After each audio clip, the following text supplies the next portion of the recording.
Lord bless you and keep you, make his face shine upon you and be gracious to you. The Lord turn his face toward you and give you peace.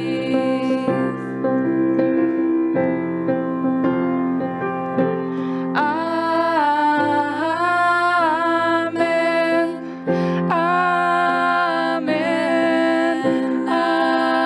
Amen. Amen.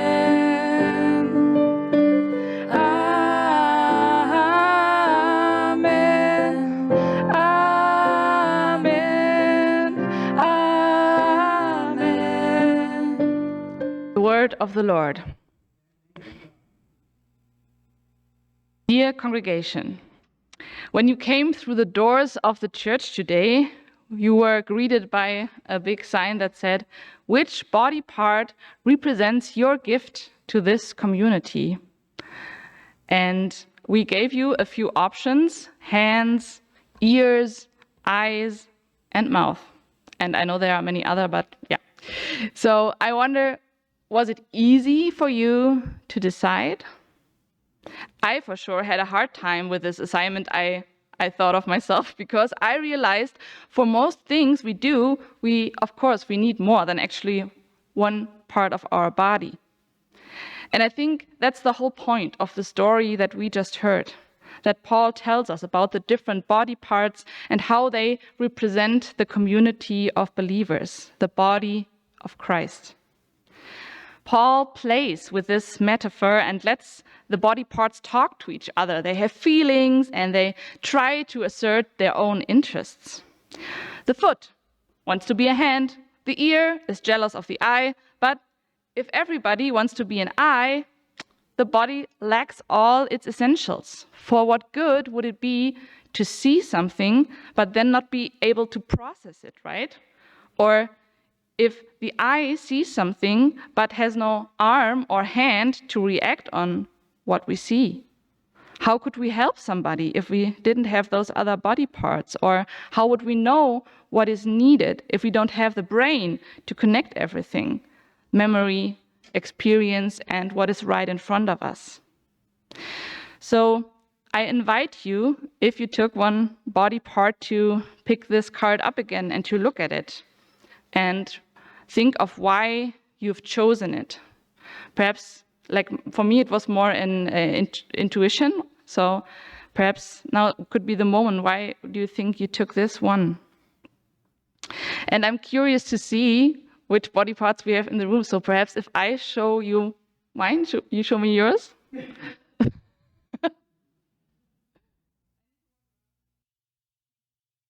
So quite interesting why we picked different pictures. And so I guess the question that remains is now, do we use these talents and where? In any Christian community, the balance of the gifts provided is very important. For example, sometimes there may be only heads, and then there's a lot of thinking and pondering going on, weighing pros and cons. That's what I like to do. And then a decision is never made, because, of course, we also need people who are brave enough to say, come on now, we need to do something, let's go. But also, we need people who are cautious, who perhaps say, like, think about this one more time. Have we thought this through? And so those people, they might actually save us from doing rash decisions or from running into something that's not good for us. So I think we need the mix. It's not like one part is not better than the other, and so it's the mix that we need, and that's all that Paul tries to say again and again in this very long passage of Scripture. I know I put you through a lot today, but I think we need this whole passage because he, in so many different ways, tries to make his point. Because the body can only function if we have the different parts. And so what I love about Paul's image that he presents us with is that he's so wonderfully honest about what's going on in any church community, be it 2,000 years ago or today. That hasn't changed. There is a lot of competition going on. Who is more important? Who has more to say? Who's more respected? Who gets more praise?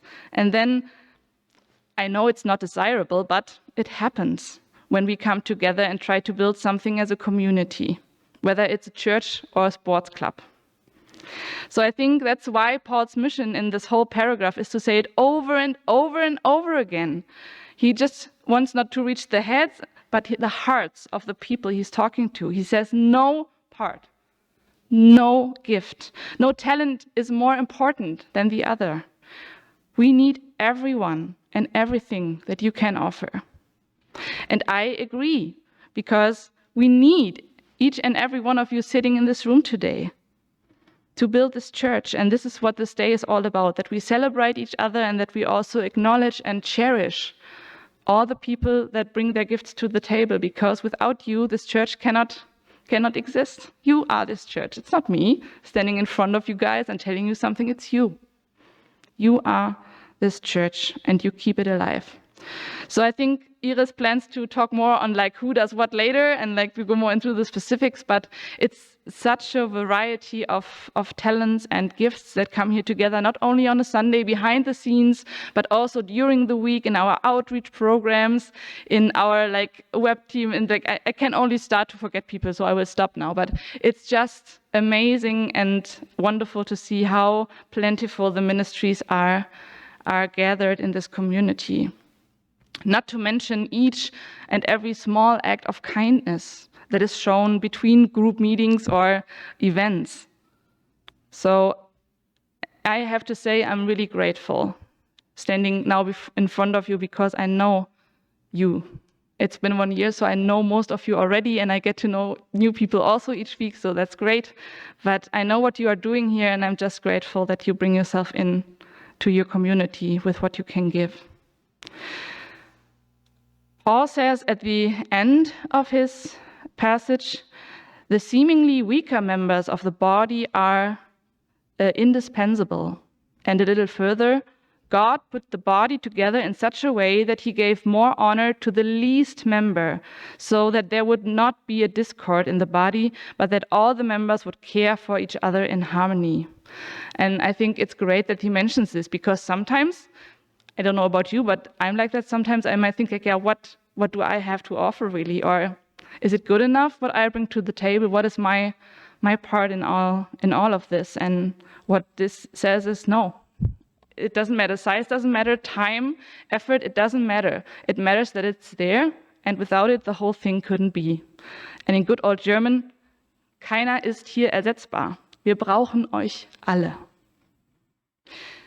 You are not replaceable. You are needed. There is no one on this planet like you. Think about that. We just had this in Bible study this week when we were thinking about creation and how each of us came into being.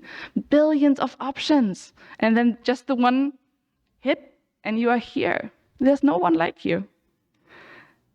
And so I think it's important to remind ourselves that there's something that we have to offer to our community, to our church, to our families, no matter which social hub you want to name. And in times that are challenging for many of us on different levels, that we are thankful for everyone who is still able to contribute something, however big or small, to help build God's kingdom on earth. With your heart, with your mouth, with your eyes, with your hand and feet, your hearts. I saw the heart there. That was a good addition. And so I hope that regardless, today we can celebrate to be the body of Christ in this moment, in this place, and that we get fed and nourished and strengthened for the journey that lies ahead. Let's travel together and ask God what his mission is with this church and our community here at the Lakeshore. And the peace of God, which transcends all our understanding, will guard our hearts and our minds in Christ Jesus. Amen. The Lord bless you and keep you.